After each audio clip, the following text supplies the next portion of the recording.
আচ্ছা, আমরা তো অনেক পুজো দেখেছি, কালী পুজো, লক্ষ্মী পুজো, অন্নপূর্ণা পুজো, সমস্ত পুজো আমরা দেখেছি, মানে হিন্দু শাস্ত্র মতে যা যা পুজোগুলো হয়।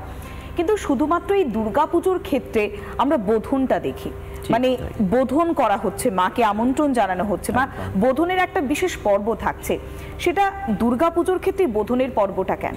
ঠিক তাই, এই যে বলা হচ্ছে যে মাঘ থেকে আষাঢ়, এটা হচ্ছে উত্তরায়ণ, আমাদের দুটো অয়ন, তো এই সময় উত্তরায়ণটা হচ্ছে দেবতাদের দিনের বেলা, তাহলে স্বাভাবিক জেগে থাকেন।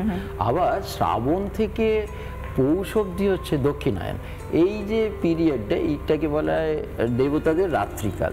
হ্যাঁ, খুব স্বাভাবিকভাবে প্রশ্ন আসবে দুর্গার ক্ষেত্রে বোধন কেন কোজাগরী লক্ষ্মীতে হলো না, কেন কালীতে, জগদ্ধাত্রীতে এই পিরিয়ডে যে সমস্ত কৃত্যগুলো হয় না। মা দুর্গার এটা আবির্ভাব তিথি নয়, স্বাভাবিকভাবে তিনি জেগে উঠছেন না, এটা অকাল বোধন। অকাল বোধন ব্যাপারটা হচ্ছে যে আমি ঘুমিয়ে আছি, হয়তো একটা কোনো আমার বিপদগ্রস্ত, কাউকে হসপিটালাইজ করতে হবে, তাকে নাড়াচাড়া করে ডাকে উড়ে উঠে আমার অমুক অসুস্থ হয়েছে, তাহলে এইখানে থেকে অসুস্থতার লক্ষণ নয়, এখানে হচ্ছে যে আমাদের যখন দুর্বৃত্তায়ন ঘটে তখন সেই শক্তিকে আমরা ডাকি, যিনি এটাকে আমাদের থেকে রেস্কিউ করতে পারেন, একদমই তাই, অসুর দলনী, অসুর দলনী।